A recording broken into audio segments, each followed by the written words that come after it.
Hey guys, welcome back to my channel. So in this lecture, we are going to discuss about qualitative research and quantitative research. These are the two most important and basic terms which you should know.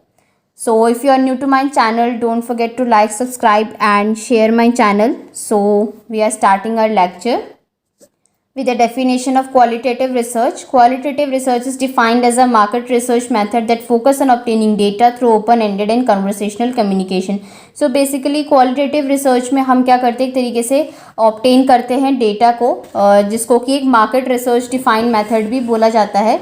इसमें हम क्या करते हैं, patients जो आपके persons होते हैं, जो आपका सैम्पल है, आपको उनसे थ्रू कम्युनिकेशन अपनी इंफॉर्मेशन गैदर करनी होती है.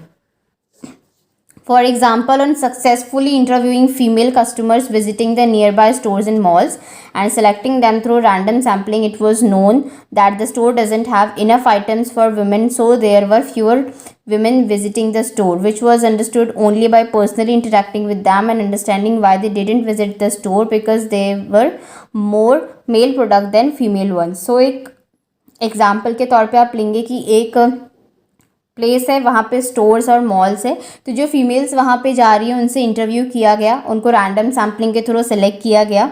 तो उससे ये पता चला कि जो स्टोर्स हैं उसमें इनफ आइटम नहीं है फॉर द फीमेल्स, तो काफ़ी कम फीमेल्स वहाँ जा रही है, जो कि तभी समझा गया जब उनसे पर्सनल इंटरेक्शन हुआ रिसर्चर का. ठीक है, और तब ये पता लगा कि वो क्यों नहीं जा रही हैं, क्योंकि मेल प्रोडक्ट्स वहाँ पे ज़्यादा है rather than female once.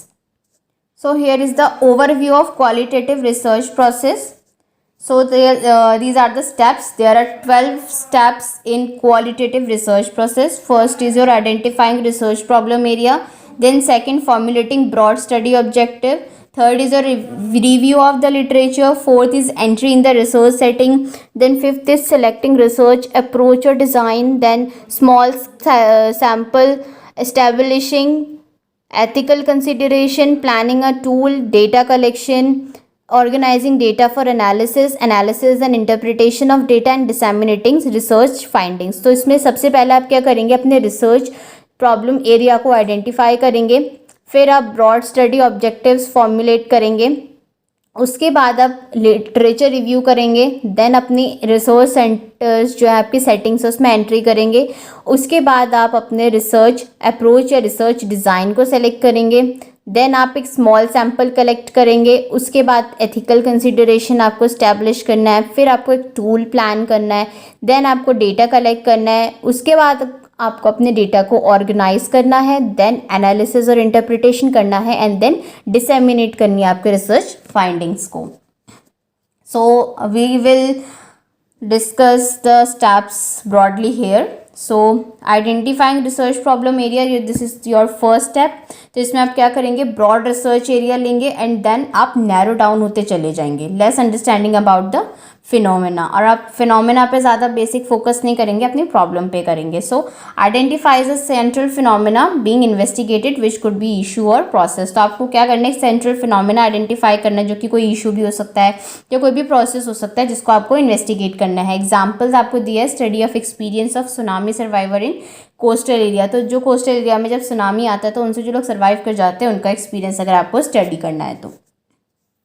Second is your formulating broad study objective. Broad study objective बनाने हैं आपको, प्लेन ब्रॉड ऑब्जेक्टिव्स बनाने हैं जिसको आपको बाद में जाके अपने रिसर्च के बेसिस पे आप उसे मॉडिफाई कर सकें. देन रिव्यू ऑफ लिटरेचर, आपको क्या करना है, प्रायर इन्फॉर्मेशन गेन करनी है ताकि आप इफेक्टिव फ्यूचर प्लानिंग कर सके और अपने रिसर्च प्रोजेक्ट का जो प्लान उस हिसाब से आप प्लानिंग कर सकें और उसे एग्जीक्यूट कर सकें. Then entry in the research centre settings, आपको अपनी रिसर्च सेटिंग में एंट्री करनी है. प्रायर इन्फॉर्मेशन फ्रॉम अथॉरिटीज़, आपको अथॉरिटीज़ से प्रायर इन्फॉर्मेशन लेनी है.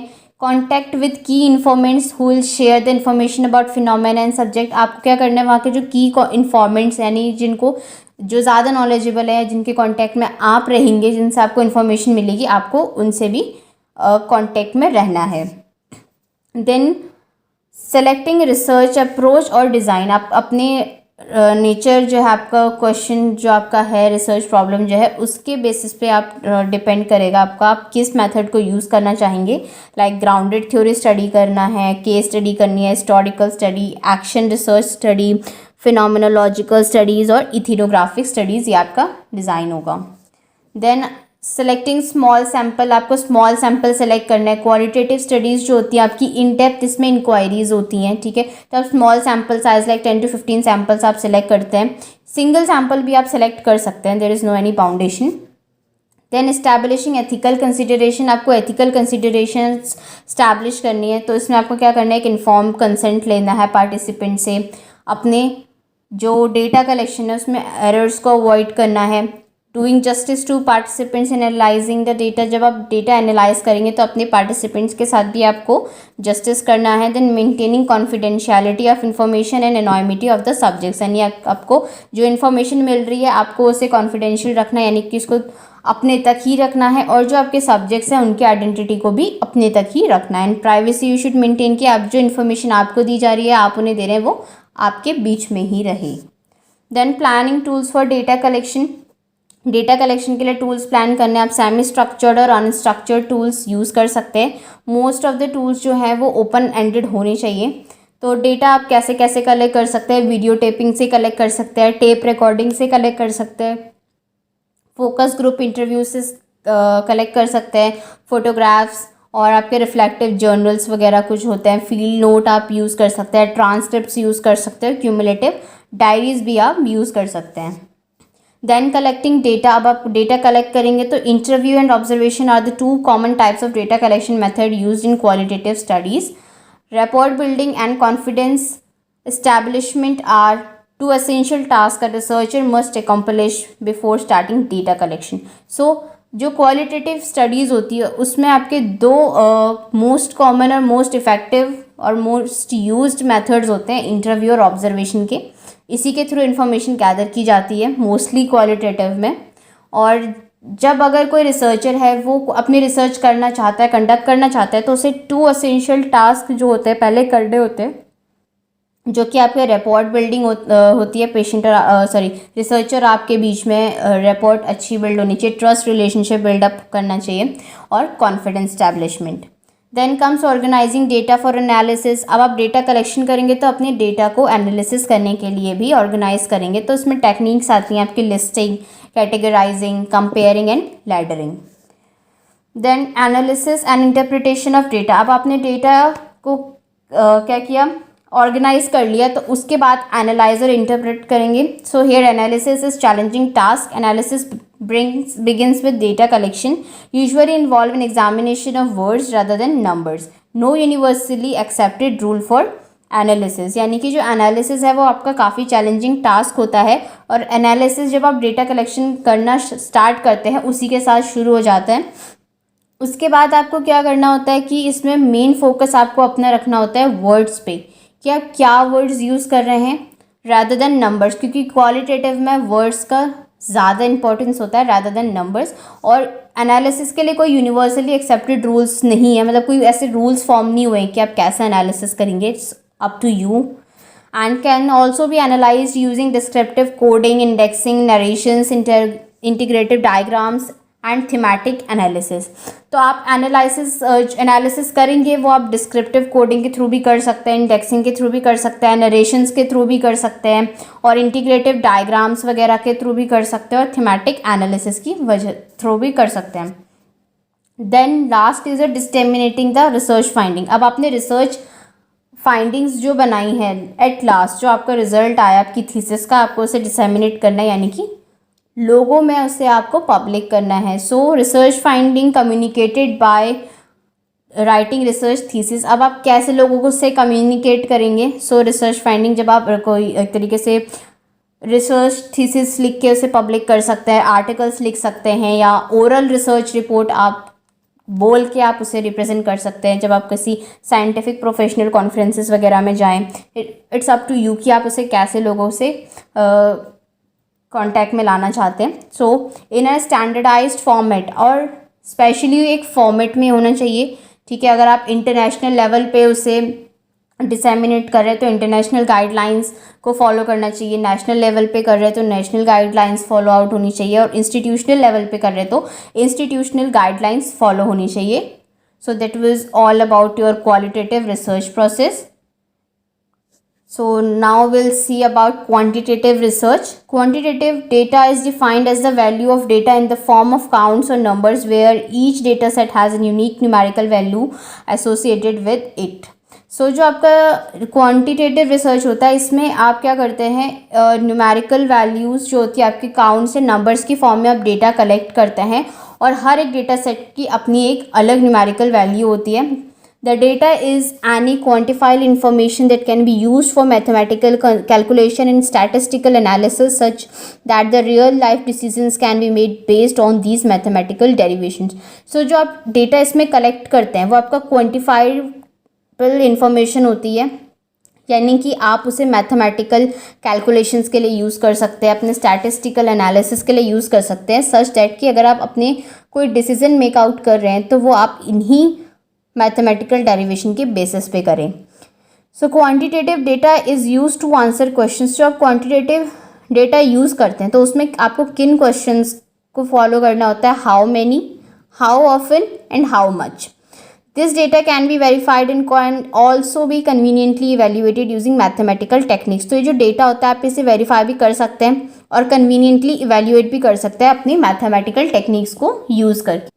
Then here is an example of quantitative research is the survey conducted to understand the amount of a time a doctor takes to tend to a patient when the patient walks into the hospital. A patient satisfaction survey template can be administered to ask questions like how much time did a doctor takes to see a patient, how often does a patient walks into the hospital and other such questions. तो quantitative में आपने क्या लिया कि एक doctor, आपको ये जानने की एक डॉक्टर कितना टाइम ले रहा है कि एक पेशेंट को वो ठीक करे, ठीक है, पेशेंट ठीक होए तो जब पेशेंट हॉस्पिटल में आ रहा है, ठीक है.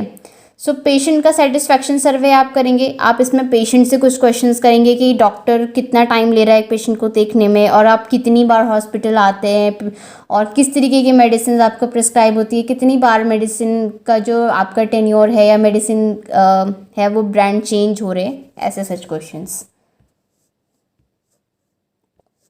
So now we are gonna see about the overview of the quantitative research process. So there are 15 steps in your quantitative research process. So इसमें आपको क्या करना होता है, first is your formulation of research problem, second determine study objective, then review literature, then developing conceptual framework, formulating hypothesis or assumption, selecting research approach or design, and then specify the population, developing a tool, establishing ethical consideration, conducting pilot study, sample collection, data collection, preparing data for analysis and interpretation, and disseminating the research finding. यानी इसमें भी आप सबसे पहले अपने research problem को formulate करेंगे, then आप अपने स्टडी ऑब्जेक्टिव डिटरमाइन करेंगे, उसके बाद आप लिटरेचर रिव्यू करेंगे, देन आप अपने कॉन्सेप्चुअल फ्रेमवर्क बनाएंगे, उसके बाद आप हाइपोथेसिस और एजम्पशन बनाएंगे, उसके बाद आप रिसर्च अप्रोच या रिसर्च डिज़ाइन सेलेक्ट करेंगे अपनी प्रॉब्लम, जो आपके रिसर्च प्रॉब्लम है उसके अकॉर्डिंग, देन आपको पॉपुलेशन स्पेसिफाई करनी है, उसके बाद आपको टूल डेवलप करना है, उसके बाद आपको एथिकल कंसिडरेशन भी इस्टेब्लिश करना है, देन आपको पायलट स्टडी कंडक्ट करनी है, उसके बाद आपको सैम्पल कलेक्शन करना है, उसके बाद आपको डेटा कलेक्शन करना है, फिर उसके बाद आपको क्या करना है, अपने डेटा को प्रिपेयर करना है, देन एनालिसिस और इंटरप्रिटेशन करना है डेटा का, और उसके बाद एट लास्ट अपनी जो भी फाइंडिंग्स आएंगी उनको डिसेमिनेट करना है. So now we will study each step broadly here. So first is your formulation of research problem.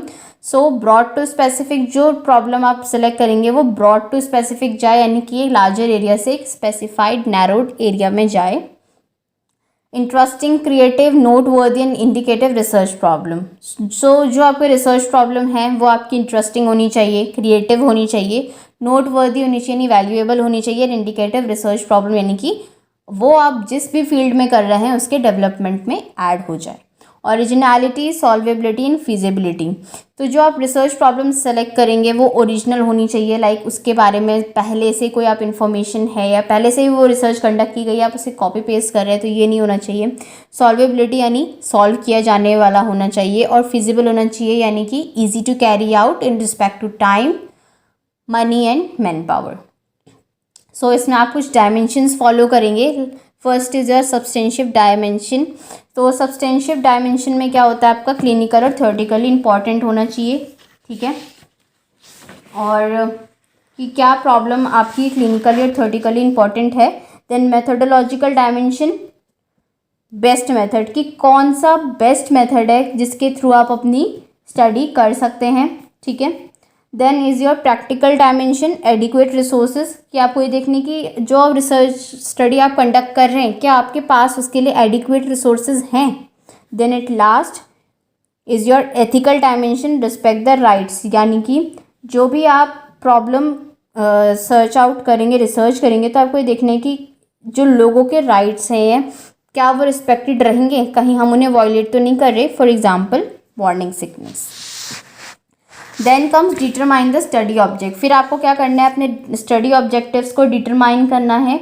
तो कि ये हमेशा क्लियर होना चाहिए कि किस डायरेक्शन में आपको अपने रिसर्च प्रोजेक्ट आप कर रहे हैं, ठीक है। सो इसमें आपको क्या करना है, अपने ऑब्जेक्टिव्स बताने होते हैं, लाइक जनरल ऑब्जेक्टिव्स क्या है, स्पेसिफिक ऑब्जेक्टिव्स क्या है, ऑपरेशनल डेफिनेशन ऑफ वेरिएबल्स, यानी जो भी वेरिएबल्स आप इसमें चूज़ कर रहे हैं उनकी आपको डेफिनेशन बतानी है। सो अब आप वेरिएबल्स जानती हैं कि क्या होता है। वेरिएबल्स वो कैरेक्टरिस्टिक्स होते हैं जिनके बारे में आप पढ़ते हैं और जिनकी बहुत अलग अलग एक से ज़्यादा वैल्यूज़ होती है, तो आपको वो बताने होते हैं। Then purpose, defined direction of research process, आपको पर्पस बताने की आप क्यों कर रहे हैं, ठीक है। देन ऑब्जेक्टिव्स क्या होने चाहिए, ये आप एक मेमोनिक से याद कर सकते हैं, that is your smart, S for specific, M for measurable, A for attainable, R for realistic and T for time bound. Then review of literature, आपको लिटरेचर रिव्यू करना है, प्रीवियस नॉलेज गेन करनी है कि क्या रही है, और प्रीवियस एक्सपीरियंसेस जिन्होंने रिसर्च इस टॉपिक पे कंडक्ट की है। आप अदर सोर्सेज से भी इंफॉर्मेशन ले सकते हैं, लाइक बुक्स वगैरह से, रिसर्च रिपोर्ट्स जो रही हैं, अनपब्लिश्ड थीसिस जो रही हैं, न्यूज़पेपर्स रहे हैं, और मैगजीन्स हैं, पॉपुलर इलेक्ट्रॉनिक इन्फॉर्मेशन के through. Then developing conceptual framework, आपको कॉन्सेप्चुअल फ्रेमवर्क बनाना है, और रिटर्न और visual representation that explains either graphically और in narrative form the main things to be studied, the key factors, concept of variables and the presumed relationship among them. तो आपको क्या करना है, एक रिटर्न या एक विजुअल रिप्रेजेंटेशन बनानी है जो कि ग्राफिकली भी हो सकती है या नैरेटिव फॉर्म में भी हो सकती है। इसमें आप क्या करेंगे, जो भी आपकी स्टडी है उसके मेन फैक्टर्स क्या हैं, कॉन्सेप्ट क्या हैं और वेरिएबल क्या हैं, आपको ये भी बताने हैं, और उनका आपस में क्या रिलेशन है एक दूसरे से वो भी बताने हैं। जैसे for example orange self care theory की आपकी कॉन्सेप्चुअल फ्रेमवर्क में सबसे पहले सेल्फ केयर है, देन सेल्फ केयर डिमांड्स क्या है, उसके बाद पेशेंट सेल्फ केयर एजेंसी है, उसके बाद नर्सिंग एजेंसी, अगर पेशेंट डेफिसिट होता है, अगर वो खुद नहीं कर पा रहा है तो वो नर्सिंग एजेंसी की तरफ जाएगा।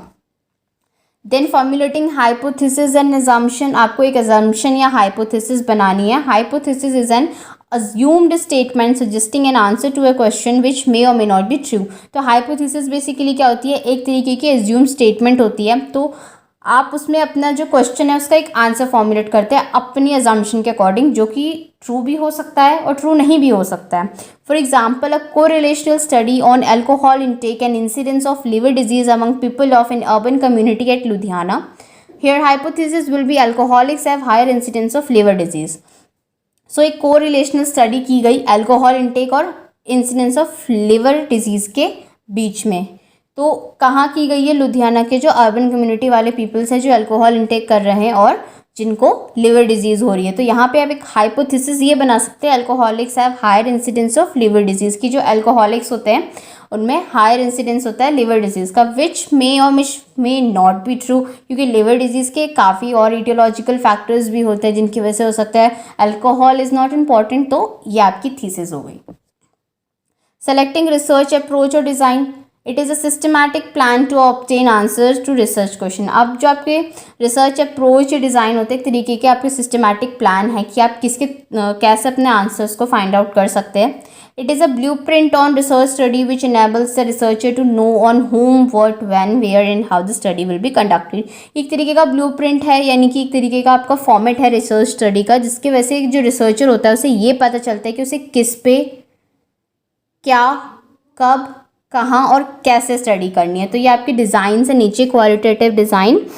क्वांटिटेटिव डिज़ाइंस में आपके दो आते हैं, एक्सपेरिमेंटल एंड नॉन एक्सपेरिमेंटल। तो जो एक्सपेरिमेंटल होते हैं वो भी 3 सब टाइप में डिवाइडेड है, true experimental, quasi experimental and pre experimental. So true में भी सब टाइप्स है, pre test and post test control design and post test only control group design. Quasi के सब टाइप्स हैं non equivalent control group design and time series design, and pre experimental के है 1 shot case study and 1 group pre test post test design. So non experimental में आपका descriptive आता है, descriptive के अंदर आता है आपका survey, correlational, ex post facto studies, comparative, evaluate and methodological. So these we will discuss in my next video. So for now we will move further with the specify with the population। अब आपको specify करनी है अपनी population को, aggregate of all the subjects और object with specific characteristic। अब आपको जो characteristic अपनी research problem के लिए चाहिए आप उन subject या objects को collect करेंगे। Example, prevalence of hospital acquired infection among patients admitted to ICU। अब आपकी ICU में जो patients हैं उनमें कितनों को हॉस्पिटल एक्वायर्ड इन्फेक्शन हो रहा है। तो इसमें आप पहले ब्रॉडली जाएंगे आईसीयू की तरफ, क्योंकि बहुत सारे आईसीयू होते हैं। फिर आप थोड़ा स्पेसिफिक होंगे कि मुझे इस आईसीयू के बारे में, देन आप स्पेसिफिक होते हुए चले जाएंगे कि पेशेंट्स लेने हैं, वो भी वो पेशेंट्स जिनको हॉस्पिटल एक्वायर्ड इन्फेक्शन हुआ है।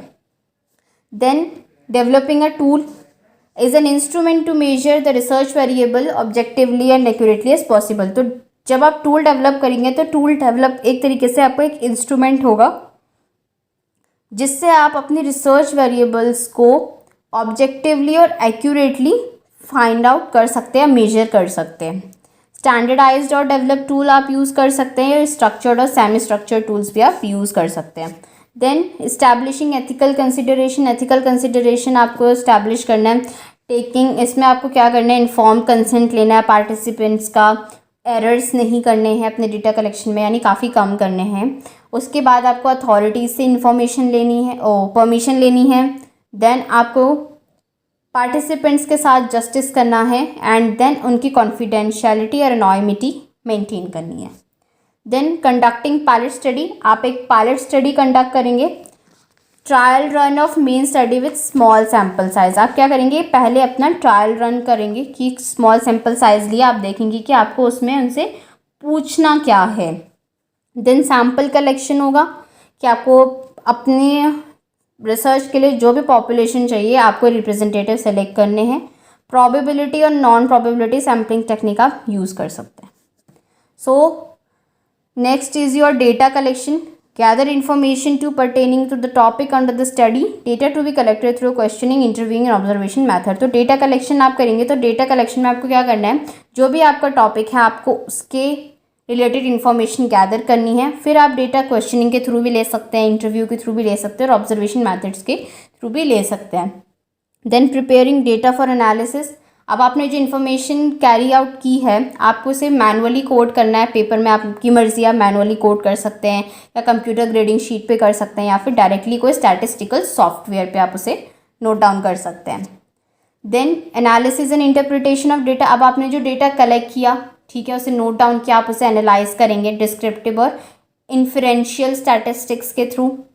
और data is presented through tables and graphs and charts to facilitate the interpretation of data.